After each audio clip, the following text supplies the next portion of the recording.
Alhamdulillah rabbil alamin wassalatu wassalamu ala sayyidil anbiya'i wal mursalin nabiyina wa habibina Mustafa Muhammad wa ala alihi wa sahbihi wa man wala bi ihsan ila yaumiddin. Assalamualaikum warahmatullahi wabarakatuh. Ikhwah akhwat fillah yang dikasihi sekalian. Satu kali Anas bin Malik ditanya oleh para tabi'in berhubungan dengan para khalifah Hajjaj bin Yusuf As-Saqafi, di mana Hajjaj ini dia telah bunuh berapa ratus atau berapa ratus jiwa manusia. Sehingga satu kali dia pergi dalam penjara, maka Hajjaj dia katakan al-ruh qad ayna'at, sesungguhnya kepala-kepala kok hendak penuh. Ayna'at ini kalau ilmu bahasa Arab iaitu ia guna di bawah taman yang dahulu. Inna rumus qad ayna'at, sesungguhnya tegak-tegak ataupun kepala-kepala itu dah lebuh. Kalau bawah taman nak tegak-tegak kita makan. Berarti sesungguhnya orang dalam penjara itu kena tegak-tegak lah, kena bunuh lah. Karena taruh duit jamu makan. Maka orang tanya Anas bin Malik, apakah hukum kita nak dibunuh sejak sesuatu ini? Maka Anas tak jawab, kata boleh bunuh, boleh bunuh. Cuma yang Anas dia kata, ma min am illa amul ladzi qad tidak ada tahun melainkan tahun selepas dia tu asyadu lebih jahat. Berarti di zaman kita orang dah pun jahat tak perlu dah.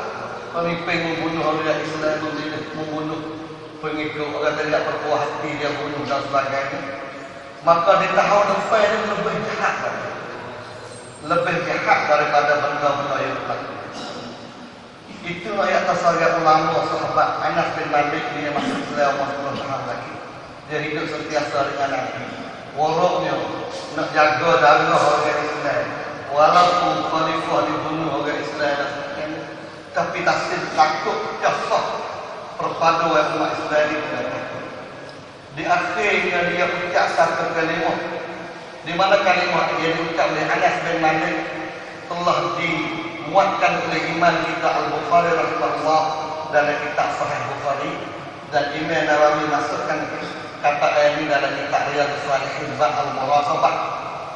Anas bin Malik berkata, itu apa dikatakan oleh Imam Al-Bukhari, dia kata, innakum la ta'maluna amalan hiya adqa ala a'yunikum min asy-sya'ri wa kunna na'udduha min al-mubiqat. Wa qala Imam Al-Bukhari al-mubiqat hiya al-mubiqat.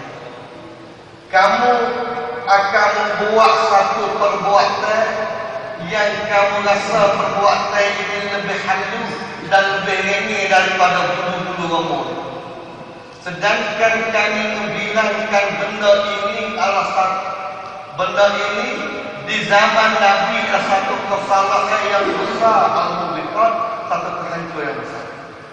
Jadi kamu akan ennakum la ta'maluna amalan, kamu akan buat satu pekerjaan jahat, pekerjaan yang salah, dan kamu anggapkan perbuatan ini adalah dia adhu ala a'yunikum min asy-sya'ri.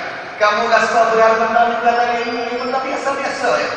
Sedangkan benda ini kami kira di zaman Nabi adalah benda yang berat minal mubiqat. Itu ayat di zaman Anas bin Malik pernah kekek di zaman Khalifah Hajjaj bin Yusuf. Di hari ini kita tengok benda-benda itu banyak, benda-benda yang kita rasa sendiri, tapi kita buat benda itu masa hati-hati biasa-biasa ya. Tapi hakikat dosa besar. Saya juga misalnya wallah alam wal contoh selama kita masalah kita duduk di chair dan lain-lain benda-benda yang berhubungan dengan saudara, masalah mengumpat, masalah kata, masalah aib saudara, itu masuk dalam dosa besar. Kadang-kadang kita lagi buka keaiban saudara, keaiban kita, kesalahan kita, benda-benda usia kita sendiri. Jadi kalaulah benda yang tidak sebenar kita lagi kumpul atau lebih dan lain apa takut termasuk oleh hadis Nabi sallallahu alaihi wasallam kata kafa bil mar'i kadiban ay yuhaddisa bi kulli ma sami'a. Cukup seorang ini berdusta berbohong, dia royak setiap perkara dia ni.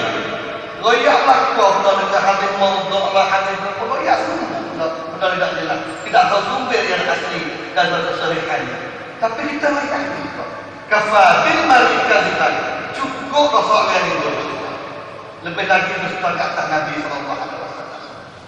Imam Malik rahimahullah dia tak terima hadis orang royak lakon. Setiap benda yang harus royak memang tidak.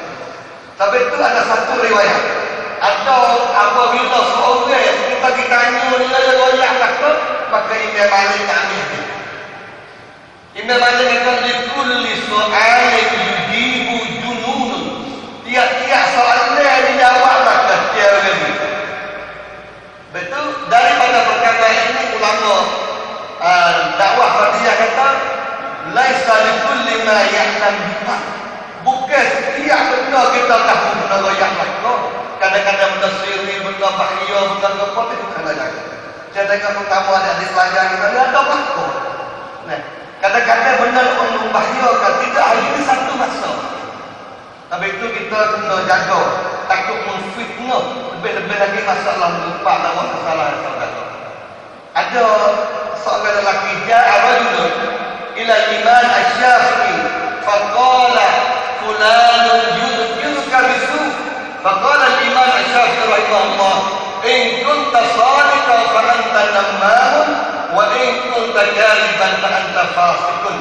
Ada seorang lelaki berjumpa dengan Imam Asy-Syafi'i lalu dia kata ini ada seorang yang mari kekek jahat. Imam Syafi'i kata kalau dah mungkin kecek benar. Sungguh ada orang kecek jahat. Fa anta namamun termasuk orang belaga. Orang belaga orang yang Nabi tengok duk kena azab dalam kubur. Dan kalaulah itu benar, kata segala kamu menyembah, fa anta fasiqun, kamu termasuk daripada orang fasik.